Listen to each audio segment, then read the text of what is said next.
우리는 지난 주일에 성령 강림 주일을 보냈습니다.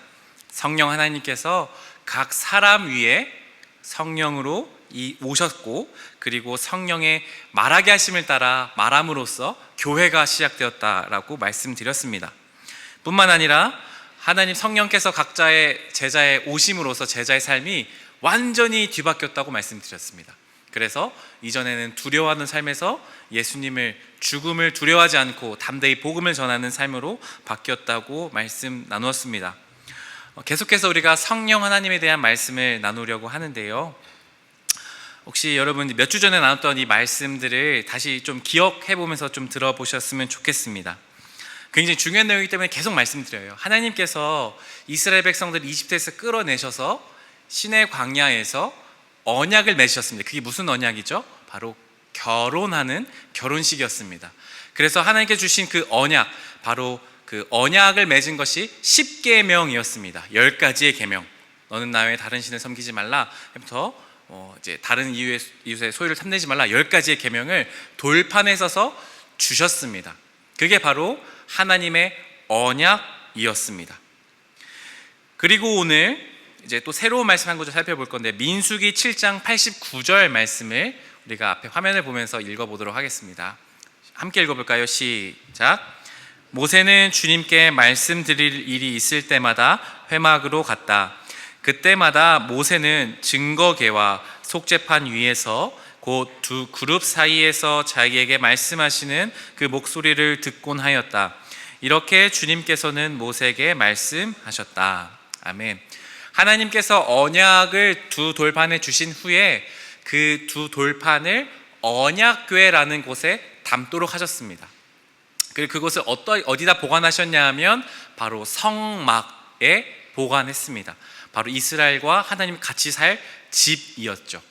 화면 하나 보여주실까요? 그래서 하나님께서 만드신 이스라엘 백성들 한가운데 계시는 성막이 바로 이렇게 생겨 있었습니다. 한 텐트처럼 생겨 있었지요. 그래서 여러분 보시면 좀 더 넓은 곳이 성소입니다. 이 성소에 갈 수 있습니다. 제사장. 그리고 저 성소와 지성소 사이에 아주 두꺼운 커튼 하나가 쳐져 있습니다. 그래서 지성소는 하나님이 계시는 곳, 하나님이 임재하시는 곳이어서 아무나 들어갈 수 없었습니다. 죄가 있는 사람이 저 지성소에 들어가면 바로 죽음을 맞이했기 때문입니다. 오늘 민수기 7장 말씀을 보면 바로 저 지성소에서 하나님께서 말씀하셨다라고 기록하고 있습니다. 저 지성소에 뭐가 있냐면 바로 하나님의 언약, 그 두 돌판이 담겨져 있는 언약궤가 있습니다.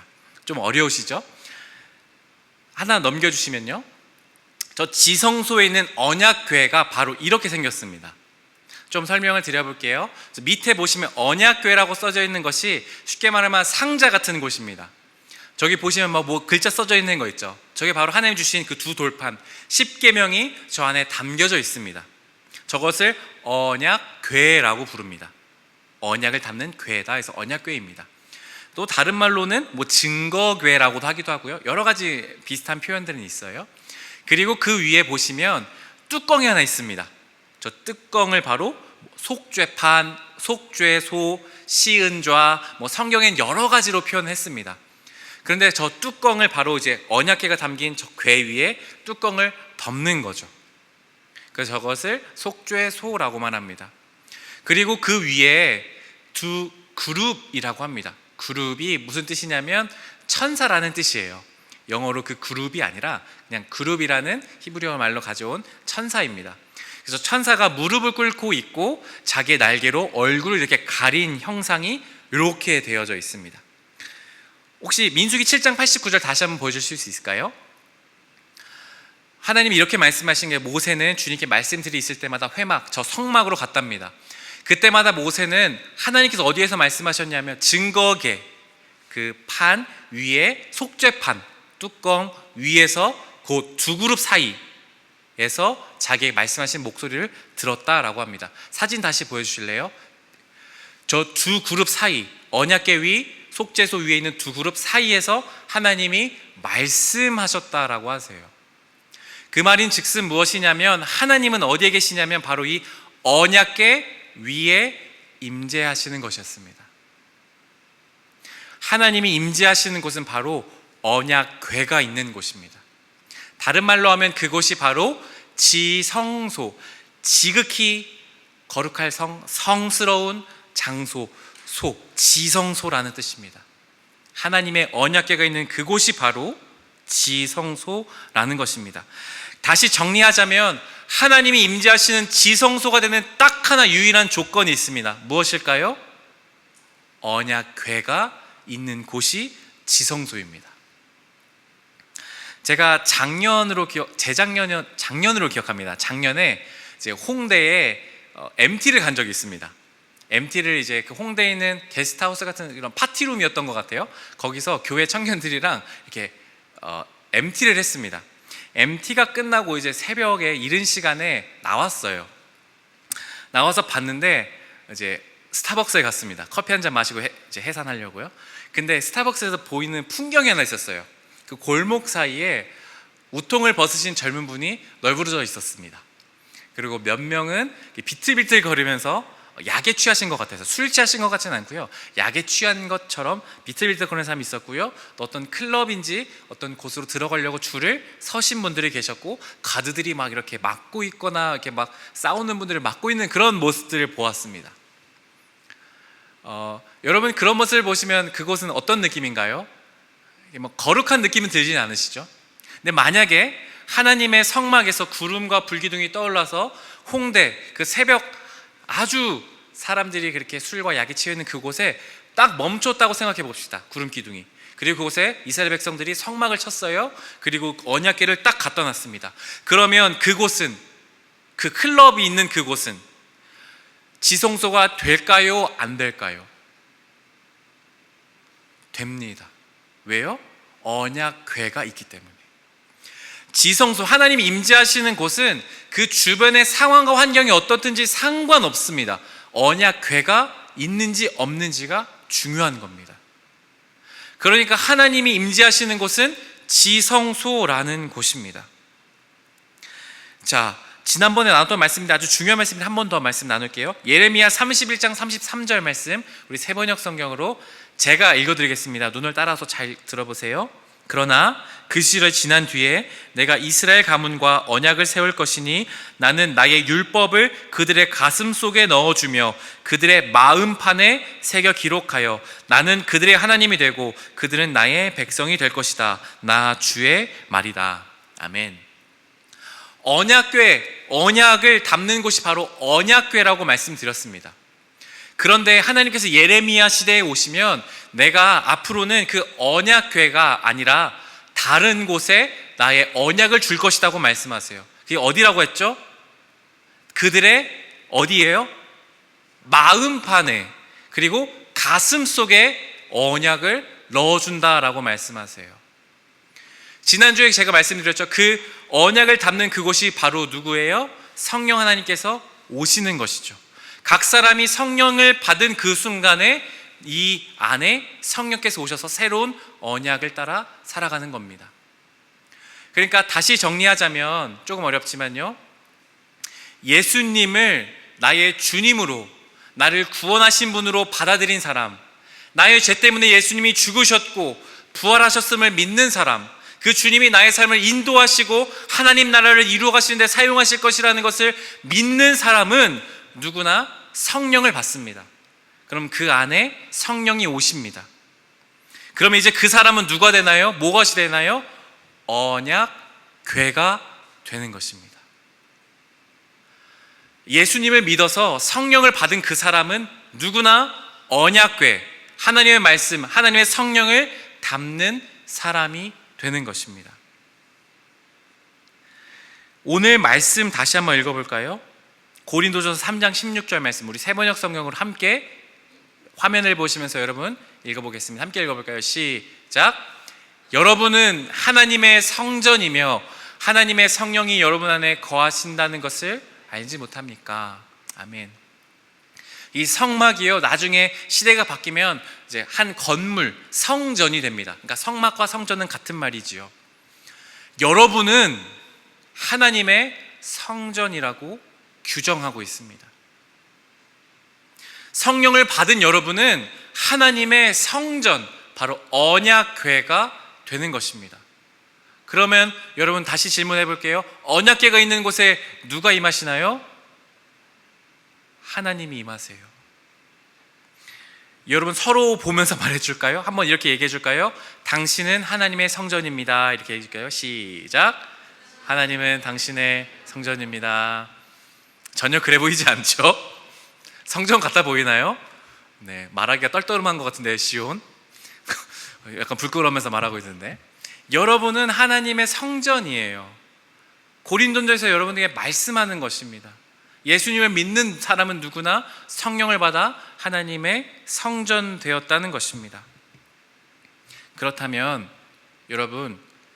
여러분이 거하는 집, 또 여러분이 머무는 학교, 여러분이 일하는 직장, 그러면 우리가 예배드리는 이 교회, 이 4개 중에 어떤 곳이 지성소가 될까요?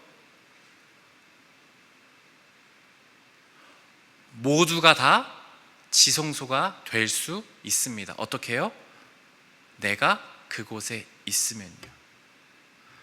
지성소가 되는 조건은 언약궤가 있는 곳입니다. 그런데 내가 바로 하나님의 성령을 받은 사람은 언약궤가 되기 때문에 내가 집에 있는 그동안은 집은 지성소가 되는 것입니다. 아무리 학생들이 많은, 술 마시고 축제가 가득한 그곳에, 문란한 그곳에 내가 있으면 그 학교, 대학교는 지성소가 되는 것입니다. 권모술수가 난무하고 온갖 불법이 가득한 직장, 막 서로 물어뜯고 있는 그 직장, 야근이 가득한 피곤한 그 직장도 내가 있으면 그곳은 하나님이 계시는 지성소가 되는 것입니다. 교회만 지성소가 되는 것이 아니지요. 그래서 여러분, 우리의 삶이 중요합니다. 여러분이 있는 그곳은 하나님의 성전입니다. 우리는 움직이는 성전으로 부름받은 것입니다. 우리가 내년에 1월 달에 네팔을 갑니다. 네팔을 왜 가야 하나요? 그냥 기도하면 되잖아요. 하나님, 네팔 땅이 복음화되게 해주세요. 기도하면 되잖아요. 왜 우리가 비싼 돈 들여서 가야 됩니까? 왜 고생하면서 거머리에 물어뜯기고 힘든 그곳을 가야 합니까? 음식도 잘 맞지 않는 그곳에. 왜냐하면 여러분이 지성소가 되어서 그곳으로 나아가 빛이 없는 그곳에 빛을 비추어야 되는 것입니다. 예배가 없는 곳에 예배가 있게 하는 것이고요, 여러분 사탄이 그곳에 지배하는 그곳에 여러분이 하나님의 성령과 함께 동행해서 그곳을 지성소로 만들어야 되는 것이기 때문입니다. 그래서 네팔로 가야 하는 것이죠. 마찬가지로 우리는 집과 학교와 직장에 나가야 하는 이유, 여러 가지가 있겠죠. 그곳에서 우리는 하나님의 이름이 높임받으시고 하나님의 거룩하신 뜻이 이루어지도록 지성소가 되어서 그곳에 머물러야 한다는 것이죠. 하나님 나라가 이루어지도록 말입니다. 그래서 여러분이 각자의 부름받은 그 장소에서 기도하셔야 돼요. 부름받은 그 자리에서 하나님 말씀을 실천하셔야 돼요. 부름받은 그 자리에서 내가 지성소를 어떻게 살아갈 수 있을까 고민하셔야 됩니다. 힘들죠. 맨날 힘들죠. 그러나 힘든 것에만 우리가 매몰되어 있어서는 안 됩니다. 우리 안에 계신 성령님이 계시기 때문에요. 하나님께 그 나의 삶의 자리를 내어 맡기고 하나님, 나를 통해 어떻게 하나님의 지성소가 이루어지겠습니까? 기도해야 되는 것이죠. 갈라디아서 5장 22절 23절 말씀 제가 읽어드리겠습니다. 화면을 보여주시면 없습니까? 제가 읽어드릴게요. 그러나 성령의 열매는 사랑과 기쁨과 화평과 인내와 친절과 선함과 신실과 온유와 절제입니다. 이런 것들을 막을 법이 없습니다.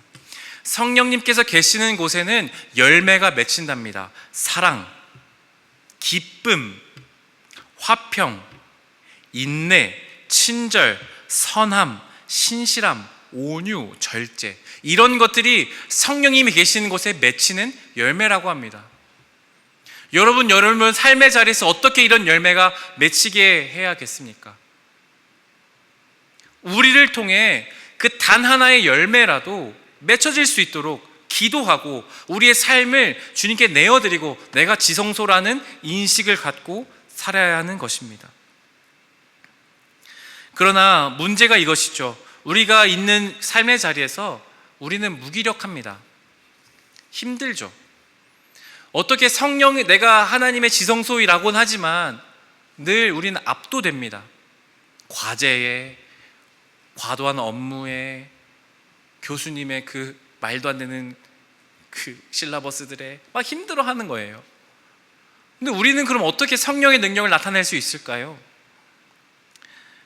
아주 단순한 진리가 하나 있습니다. 요한복음 2장 말씀인데요, 요한복음 2장 2절 3절과 7절 8절 말씀인데, 여러분들이 2절과 3절 말씀을 읽어주시고 제가 7절 8절 말씀을 읽어보도록 하겠습니다. 2절 3절 읽어보겠습니다. 시작.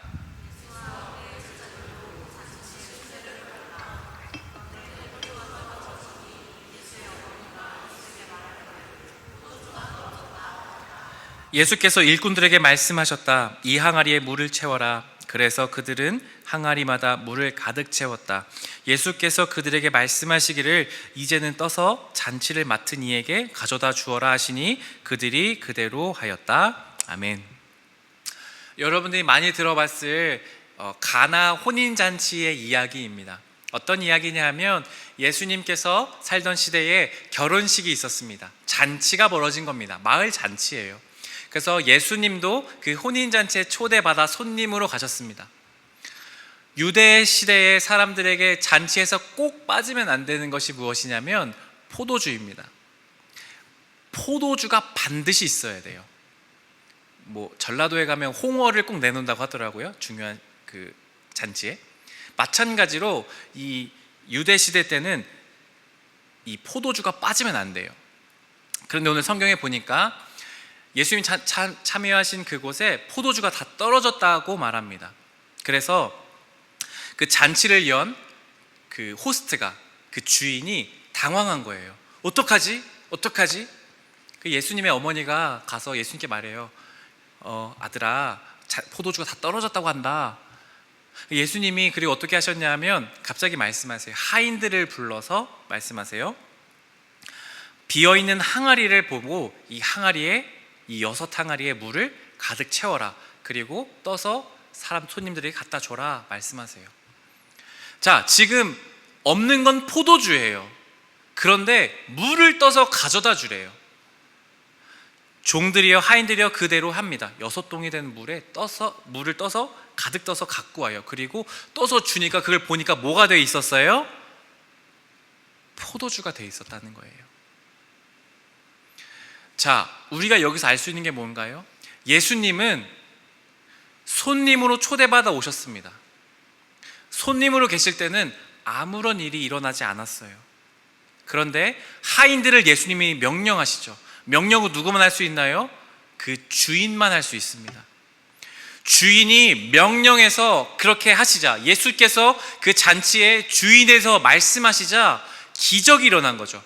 물이 포도주가 된 것입니다. 똑같이 가져올까요? 우리 안에 계시는 성령님이 계세요. 그런데 우리는 성령님을 손님으로 모셔둘 때가 많습니다. 내 안에 성령님은 저 멀리 계시고 내 안에 자아가 가득 차 있죠. 내 삶은 내 거야. 내가 원하는 대로 살면 되지. 나만 생각하죠. 나만. 성령님은 늘 저 멀리, 교회에 갔을 때 한 번 그냥 찾는 분. 그렇게 되면 기적이 일어날까요? 일어나지 않습니다. 어떻게 해야 될까요? 성령님을 내 삶의 자리에 주인으로 모셔드리는 겁니다. 주인은 모든 걸 할 수 있는 권한이 있으신 분이에요. 내 삶의 모든 것을 성령님께 맡겨드리는 겁니다. 그러면 기적이 나타나요. 두렵죠. 성령님께 다 맡겨드리면 나쁜 일이 일어날까 봐. 그럴 수도 있습니다. 그러나 분명한 사실은 나를 통해 성령께서 기적을 이루신다는 것입니다.